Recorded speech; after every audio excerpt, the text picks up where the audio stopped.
Hey guys, welcome back. In today's video, going to be filling out another election prediction map for the 2020 race, and this one between Beto O'Rourke and Donald Trump, as it appears that O'Rourke has officially thrown his hat in the ring and is going to be running for the presidency in 2020. Now, personally, I would have preferred to see O'Rourke go for that Senate seat again in Texas, and perhaps if he's not doing well early on in the primary, he'll still get a chance to maybe run for that 2020 Senate seat. We'll see how that all plays out for O'Rourke over the next couple of years, but O'Rourke is an interesting candidate. He kind of toes the line between the corporate centrists and as well as having some parts of his platform that would lead progressives to perhaps like him, a very, very young, charismatic guy, and really the only candidate who could perhaps challenge in some fashion the amount of small dollar donations that Bernie Sanders is getting. Of course, I don't think any candidate on the Democrat side is going to be able to match Sanders with those small dollar donations, but of all the candidates, Beto O'Rourke perhaps has the best chance. What he was able to do in his Senate campaign in 2018 against Ted Cruz, just an unprecedented amount of small dollar donations that he was able to fund his Senate campaign with. So those are the kind of things that progressives like, and he was very progressive on his platform when he was trying to win the Democratic primary for that Senate race in 2018. But then as you got to the general election, he moderated on a lot of things. And then also when you just look back through his history, the fact that the Third Way is very supportive of him is definitely a red flag. They're very corporate in their leanings and the kind of candidates that they back. So it's a mixed bag with Beto O'Rourke, and it's just going to be fascinating to see what kind of traction he's able to garner, because out of just the ton of candidates that have come out and announced that they're going to be running, O'Rourke is the kind of guy with the charisma and just that presence on the stage when he's campaigning, and we'll see how he does on the debate stage once those roll around, but could perhaps gain some traction and close in on what have been the two frontrunners, Joe Biden and Bernie Sanders, up to this point in time. And then you have to ask yourself, who is he going to be taking votes from in terms of the types of groups that are supporting him? You'd think it would be Kamala Harris and Joe Biden, but then again, voters can be very strange. I wouldn't actually be surprised if he took away some of Bernie's support as well, just with the type of candidate that he is and just getting a lot of that grassroots support and momentum behind him. And again, we'll see how this all plays out. But after doing a little bit of a discussion there on the 2020 Democratic primary, now I'm going to be heading in and filling out the rest of this electoral college map. I have 190 as being safe for Beto O'Rourke, 125 electoral votes as being safe for Donald Trump, and I'm going to work my way from east to out west. So starting here up in the state of Maine, the 2nd Congressional District, Donald Trump did quite well here back in 2016. In 2018, highly competitive congressional race there where ranked choice voting was the difference maker for the Democrat who went on and won that election. Perhaps ranked choice voting can be a factor here for Beto O'Rourke,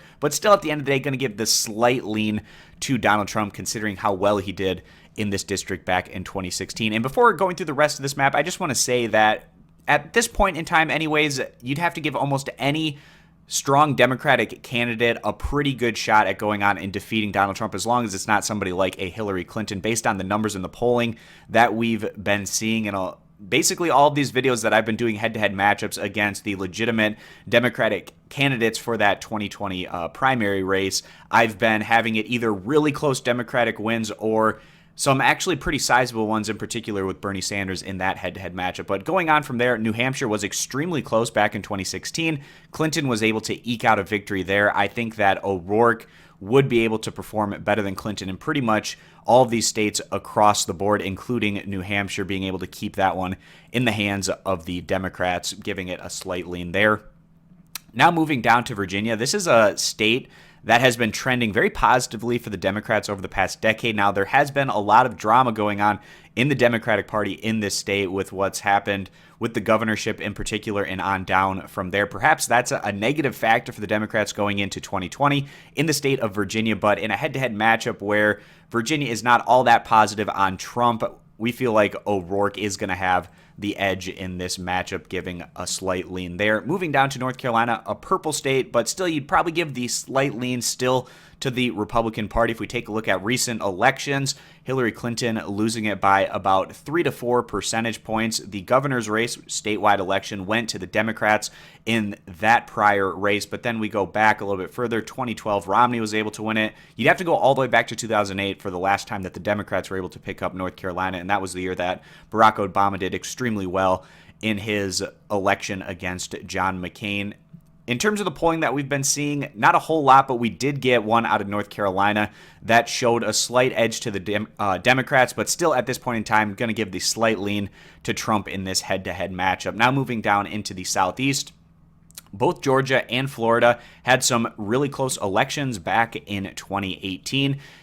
In terms of Georgia, you still give this as a slight lean to the Republican Party overall, but the Democrats have been making gains. That governor's race, Stacey Abrams, got extremely close to Brian Kemp, and certainly a state to keep an eye on in the coming years if the Democrats can possibly flip this one over after we've had some closer statewide elections in recent years. Then we go down to Florida. Obama winning Florida in 2008 and 2012. Trump flipping it back to the Republicans in 2016. It's going to be a tough state for the Democrats to win because out of all the 2018 midterm state results, Florida was one of the better performers for the Republican Party. They flipped a Senate seat with Rick Scott taking down the incumbent Democratic Senator Bill Nelson. Also, Ron DeSantis taking down Andrew Gillum in that governor's race. And in terms of the polls that we've been seeing lately, those Republican candidates are having pretty solid favorability ratings. The fact that Trump won here in 2016, I'd still give it as a slight lean to him in a head-to-head matchup against O'Rourke in 2020. Now I want to move into the Midwest, states where Trump did very well in 2016, where he still has decent support. You definitely would put Ohio in that category. And then also Iowa, Trump did extremely well here. I don't think he's going to do quite as strong in Iowa in 2020. There's been some issues in terms of the farm tariffs that have hurt a lot of the communities here. And also in that 2018 midterms, 3 out of the 4 congressional districts going to Democrats. This is a state that the Democrats have their eye on for 2020. Obama was able to win Iowa in 2008 and 2012, but still giving a slight lean to Trump in the state of Iowa.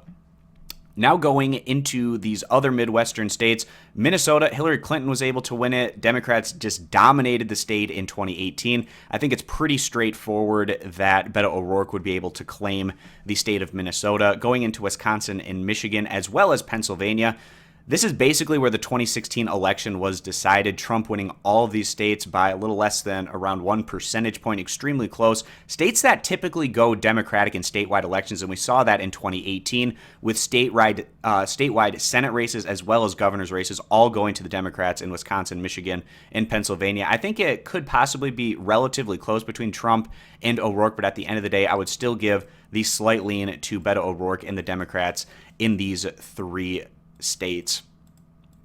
So that puts us in a scenario where at 263 for the Democrats and Beto O'Rourke, 210 for the Republicans and Donald Trump. Now going over to the Southwest, and this is actually where I think Beto O'Rourke can do better than just your typical Democratic candidate, being the congressman from El Paso and just being more well-known out in this part of the country and maybe in comparison to some of these other areas. I'll start with Nevada. This has been a state that, again, has been trending in Democrats' hands over the past decade, as well as Colorado. And in 2018, we saw the Democrats do very well in Nevada, winning the governorship and the Senate race there. This feels like a pretty safe one for Beto O'Rourke, as well as Colorado on top of that. Now, Arizona, Trump, it was semi-competitive with him and Clinton back in 2016. A similar margin between Arizona as well as North Carolina, about 3 or so percentage points. But then in 2018, the Democrats broke through statewide election for that Senate race, flipping it over to the Democrats with Kyrsten Sinema. I think that O'Rourke can do quite well out here, and it would actually give him the slight lean in this one. We've also seen a little bit of polling out of Arizona, and just a generic Democrat had a lead over Donald Trump, which is a positive sign. Not a whole lot of data to go off of, but it's some building block for the Democrats to try to feel positive about continuing to try to flip Arizona in what is becoming a very purple state. Now I want to talk, before going into the state of Texas, we got that 2nd congressional district up in Nebraska. Trump was able to win this district in 2016. In 2018, it was highly competitive in that congressional race, and the Republicans were still able to hold on to it. I would expect this to be extremely close. Wouldn't be surprised to see O'Rourke win it, but giving a slight lean to Trump at this point in time. Now I want to talk about the state of Texas. Out of all the Democratic candidates, I think Beto O'Rourke has the best chance of defeating Donald Trump in Texas for obvious reasons. O'Rourke, he really rose up and rejuvenated the Democratic Party within the state of Texas after it had been beaten down for decades. He was extremely competitive with incumbent Senator Ted Cruz, went right down to the wire in that one, fell just short. But in a head-to-head against Trump, where Trump isn't necessarily overwhelmingly popular in Texas like he is in some of these other Republican-leaning states, I'd actually give the slight lean and edge to Beto O'Rourke in Texas in his matchup against Trump, and perhaps a difference maker for the Democratic Party if they go on and nominate O'Rourke, where they can make some major inroads in a state like Texas, where the demographics are continuing to get better for their party. So that's how I have it at this point in time in the head-to-head matchup between O'Rourke and Trump, 327 to 211, with Texas being the big difference maker. If you take Texas out of the equation and give it back to Trump, we have a much more competitive situation. But still, at the end of the day, I think I'd still give the slight lean to O'Rourke in his state of Texas. So that's how I have it right now. If you enjoyed this content, give the video a thumbs up, consider subscribing for more, and I hope to see you guys back here for future videos.